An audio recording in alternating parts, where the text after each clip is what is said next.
In the headlines, the aid bank runs into stumbling blocks in disbursing funds under a special loan facility for the hotel sector.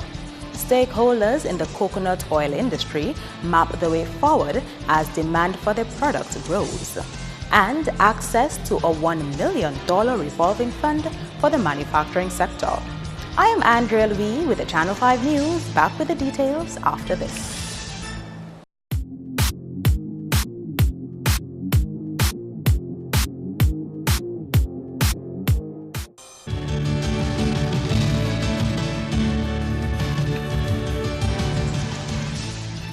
Thank you for staying with us. First up, further consultation is required to address challenges in disbursing of loans for the hotel sector under a recent government hotel loan facility.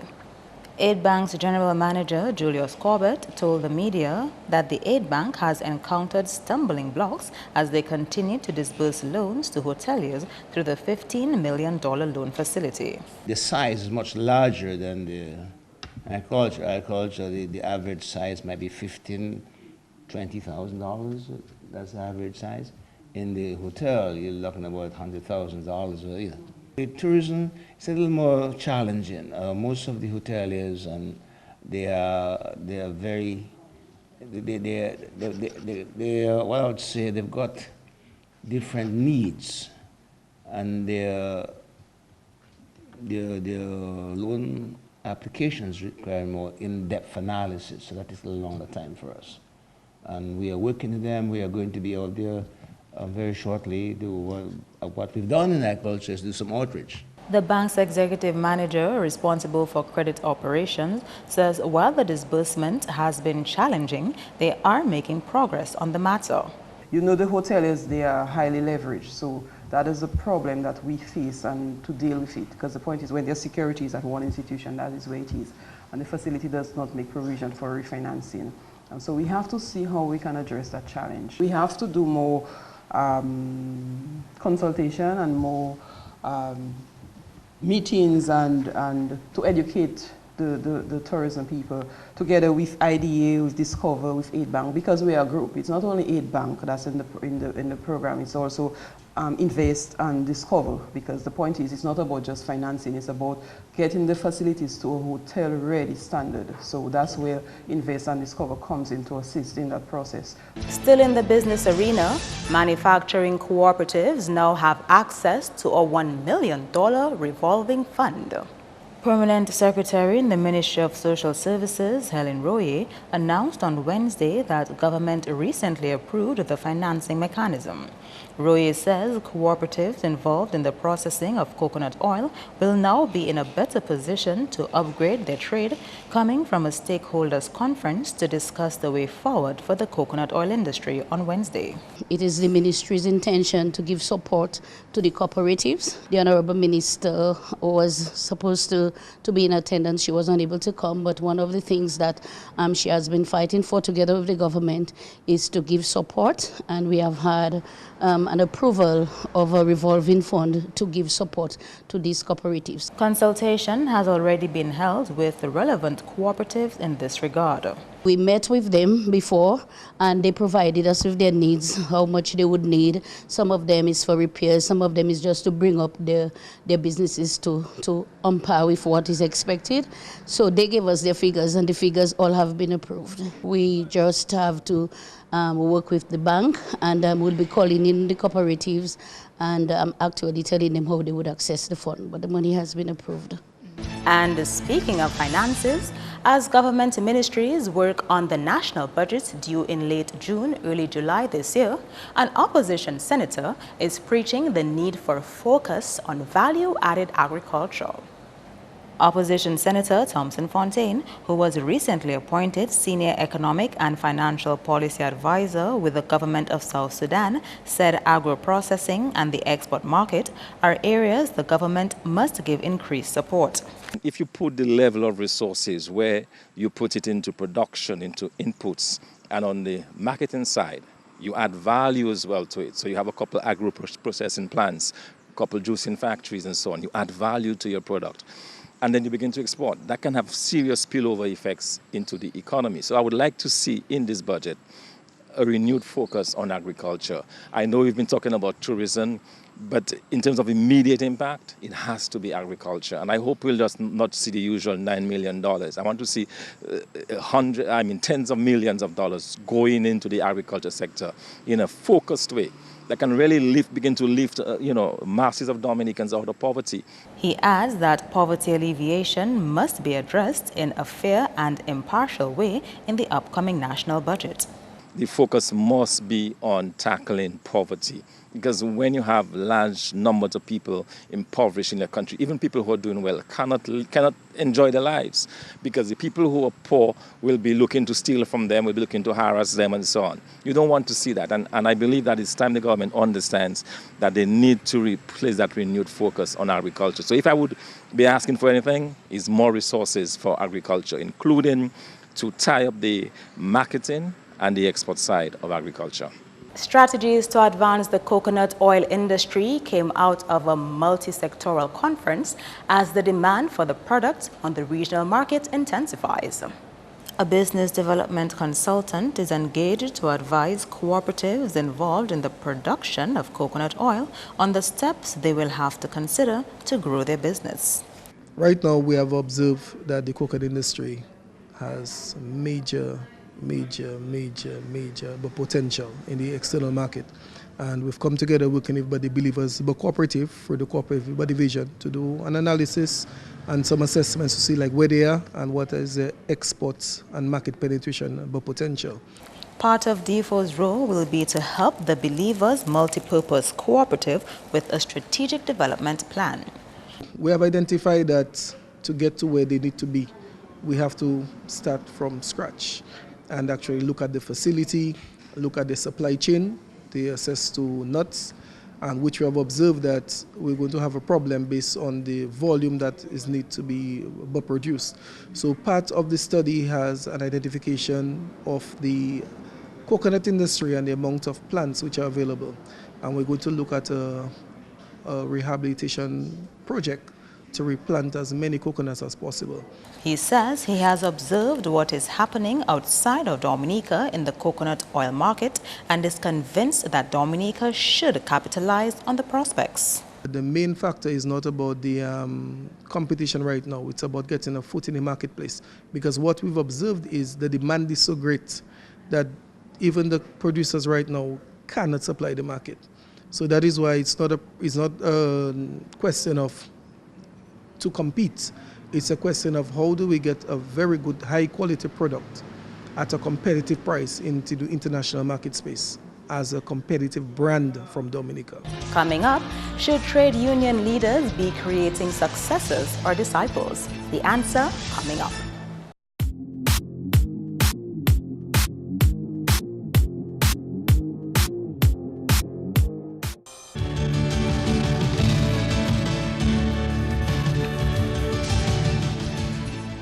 Welcome back. A customer advantage program to revamp customer service within the public sector is on the cards. This will be based on the results of a customer satisfaction index survey developed and conducted by the Reform Management Unit of the Establishment, Personnel and Training Department. The survey is into its final week. We need the survey to let us know what's going on. So we're going to utilize this information so that we can implement a customer advantage program, which will revamp the entire customer service that's provided within the public sector.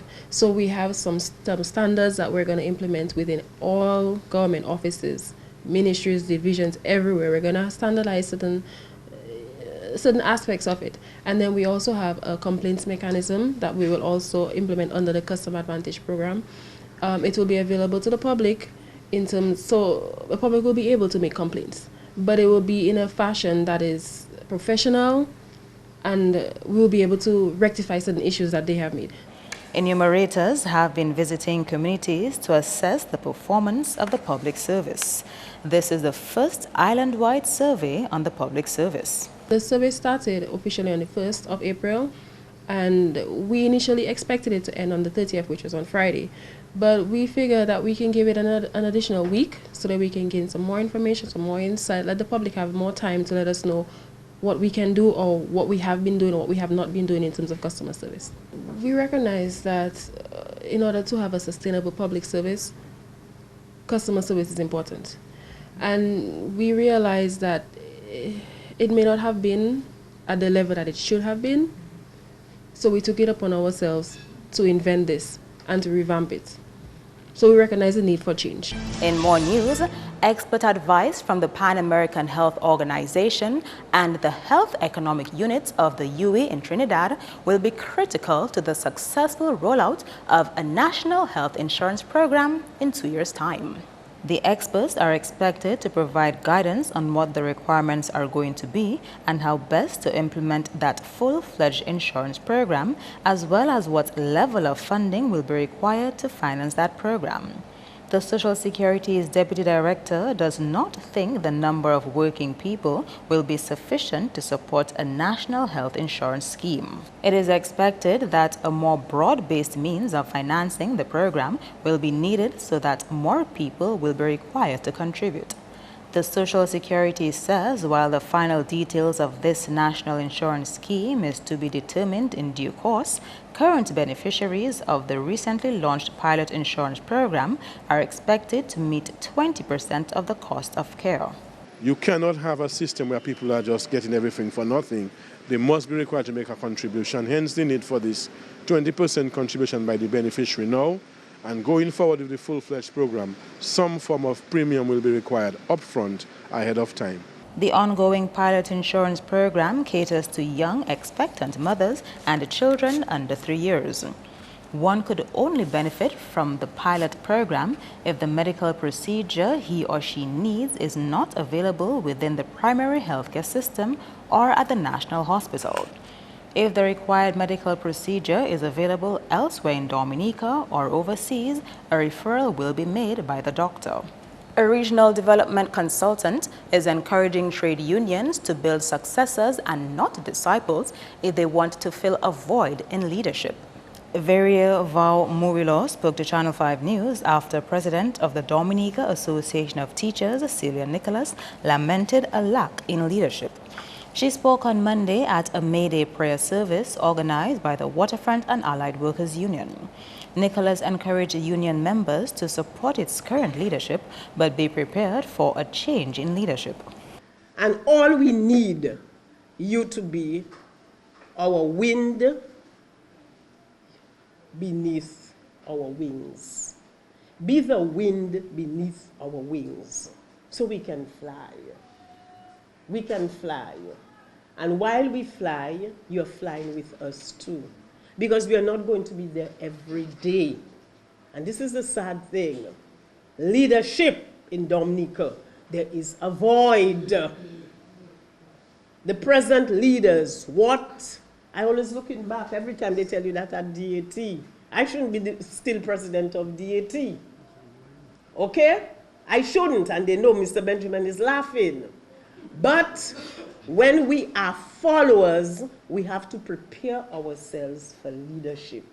What you have to do is lead your team in such a way that you build successors instead of disciples. Some of us, by the way we lead, we build disciples who keep praising us and telling us how great we are and so on. And while they're doing that, they're not building their own selves, you know, and preparing themselves to succeed. So one of the things you have to do is keep giving people, you know, increased responsibility, keep giving them feedback, helping them to, you know, to grab hold of the roles. Murillo is advising potential leaders to embrace responsibilities, while he believes sitting leaders with their self-esteem intact are not afraid of succession. And motorists traversing Roseau are breathing a sigh of relief with the opening of the new West Bridge and the return to normalcy of traffic arrangements. Channel 5 News spoke to head of the traffic department, Inspector Robertson Laura, who clarified the flow of traffic on the new West Bridge as it now has 2 lanes which exit the city in a northerly direction as opposed to 1 lane which existed before the construction project. The western lane, which is the lane on the left side, there's an arrow showing that once you take that lane, you will move You will turn left into St. Johnson Avenue and you will proceed onto Elliott Avenue. Or you can go onto the Friendship Bridge and back into town. As it relates to the eastern lane on the new West Bridge, you will travel straight into Stieber Street, which can take you into Federation Drive, Goodwill, or you can turn back into Roseau along the East Yellowback Bridge, or left towards the Link Road. Another two-lane bridge on which special traffic arrangements had been made was the Dominica-China Friendship Bridge. During construction of the new West Bridge, both lanes on the Friendship Bridge were used to exit Roseau. However, with the West Bridge opened, the left or western lane of the Friendship Bridge is used to exit Roseau, while the right or eastern lane is used to enter the city. In relation to bus stops along Riverbank, some changes also came their way with the opening of the new West Bridge. Prior to the opening of the bridge, there was an arrangement where vehicles from the Portsmouth bus stop, Portsmouth, Marigot, Wesley, etc., these vehicles would travel west along Riverbank and turn right into the Friendship Bridge. And then also, we also had the KFC drive-through, and they would access that from Old Street, use the left lane along Riverbank to access the drive-through. Now that the traffic has returned to normal because of the opening of the new West Bridge, the drive-through will be on Hanover Street. You will turn right onto Riverbank, and then you will access the drive-through and exit it back onto Hanover Street. And if you're going out of town, you will go out on the left lane on the Friendship Bridge, that's the western lane on the Friendship Bridge. Or you can turn back right into Riverbank and proceed eastwards. That's news. Your sports highlights next with Kenny Williams.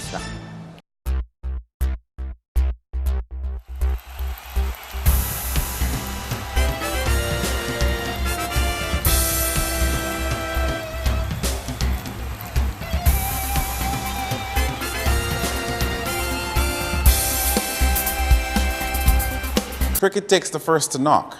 A defiant 90 from Shy Hope kept West Indies' hopes alive when they led by 183 runs at the end of the fourth day's play on Wednesday. Resuming on 40 for 3, West Indies finished the fourth day on 264 for 9. With Hope's 90, Craig Brathwaite added 43 and Vishal Singh 32. Yasar Shah picked up 6 for 90 for Pakistan. The scores so far: West Indies 312 and 264 for 9, Pakistan 393 all out.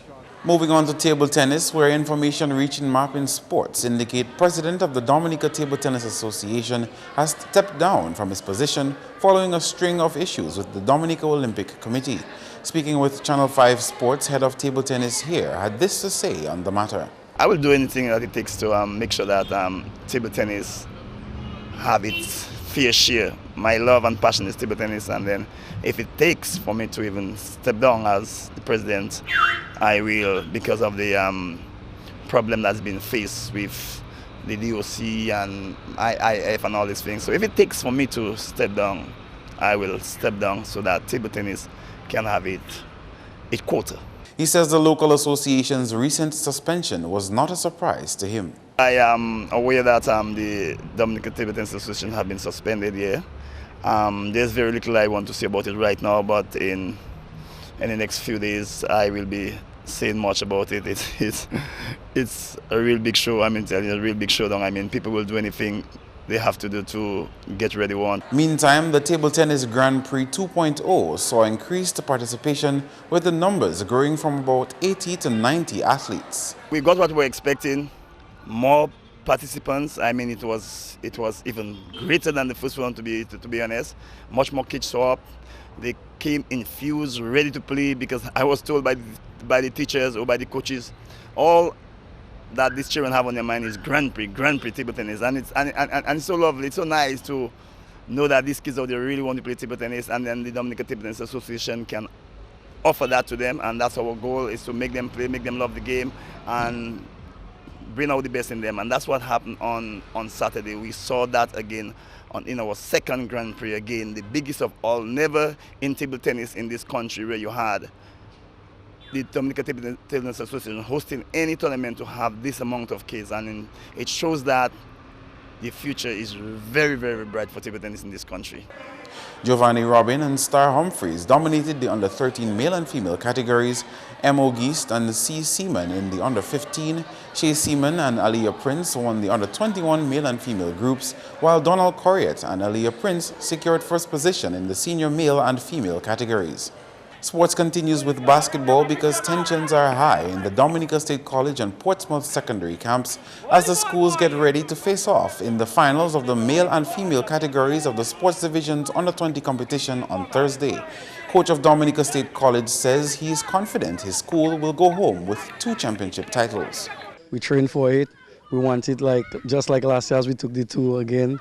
Portsmouth is a very difficult school to beat in any sport that they play, and we're hoping to have a tough game and we're hoping to come out victorious on the top. My assistant coach Yannick Regis is doing a good job throughout the league, as you have heard the numbers that the school have been putting out. I'm very proud of him and very supportive of him, and with the help that he have been giving me and the team going into the finals, I'm very confident that they will go out there and give me what I want. Meantime, coach of PSS says a recent trip to Martinique could be a major boost to their chances at winning Thursday's competition. Well, we have played the Dominica State College for a number of years now in the finals. And usually in the union, we usually come on top. And the last year they beat us by 1 point. And the thing is, the Dominica State College has a natural advantage. They have an advantage in that most of all the guys, we fit their top players into the Dominica State College. So every year you have to play against players who play. And last year we went against 12 top players and we beat us by 1 point. So this year we want to resume our winning ways, and hopefully in the girls section we will be able to do that. Our guys themselves came back from South Martinique, so we should know what heavy competition is about, and they should be able to stand up to the challenge. The sports division secondary school boys and girls under-20 basketball finals are carded for 3 and 5 p.m. respectively. In football, Dominica State College defeated Casabou Secondary 5-0 in the DFA Sports Division Secondary School Girls League on Tuesday. Romelcia Phillip netted twice with single goals from Sabrina Thomas, Claret Obet and Micheline Morgan.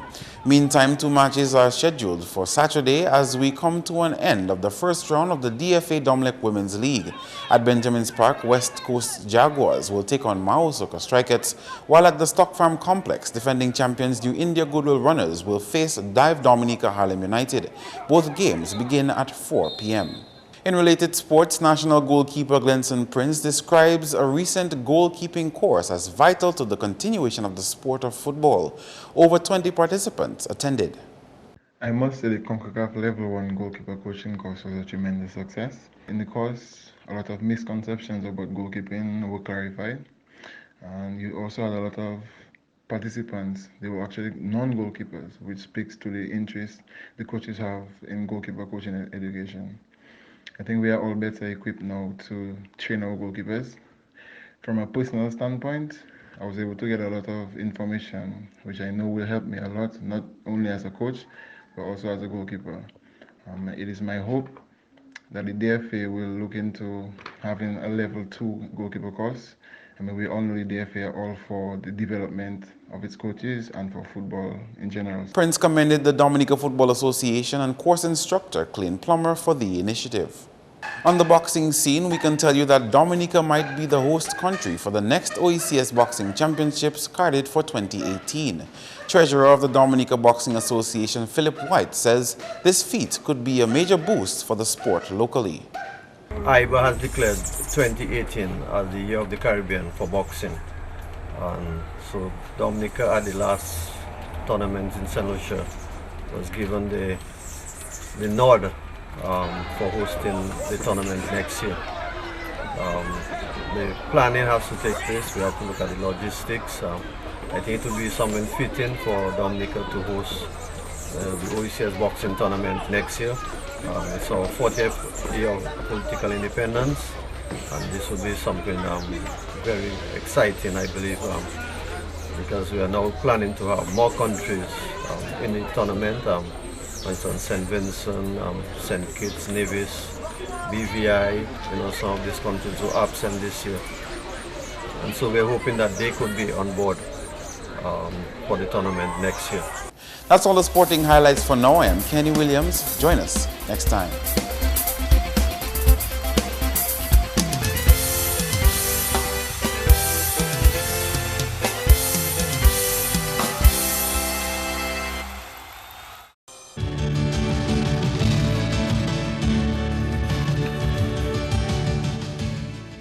Stay tuned for your weather forecast. Good evening. Welcome to the weather report and forecast. I'm Viola Pascal. The infrared satellite imagery showed shallow clouds across the Leeward Islands. However, multi-layered clouds continue to linger across the southern portion of the island chain, and this is aided by some strong southwesterly upper-level flow. Visible satellite imagery indicated that Dominica had partly cloudy to occasional cloudy conditions during the afternoon, and improvement from mostly cloudy conditions during the morning period. Radar imagery indicated scattered showers mainly across the northern and central portions of the island chain during today. For tonight, expect increasingly cloudy conditions with scattered showers. During tomorrow, expect mostly cloudy conditions with scattered showers, and temperatures should get up to 30 degrees Celsius or 86 degrees Fahrenheit. For the marine forecast, seas are expected to be moderate with waves peaking near 7 feet. Over the next few days, expect some showers on Thursday and partly cloudy to cloudy conditions with scattered showers on Friday and Saturday. Across the Caribbean, expect partly cloudy to cloudy conditions with scattered showers made across the central and southern portions of the island chain. For the international cities forecast, expect partly cloudy skies in New York, clear skies in Miami and Beijing, overcast skies in London, and thunder showers in Caracas. The sun will rise at 5:40 a.m. and set at 6:24 p.m. For further information, call the weather hotline at 447-5555 or visit the website at weather.gov.dm. Thanks for viewing. Do have a good evening. To end the news, the headlines again. The Aid Bank runs into stumbling blocks in disbursing funds under a special loan facility for the hotel sector.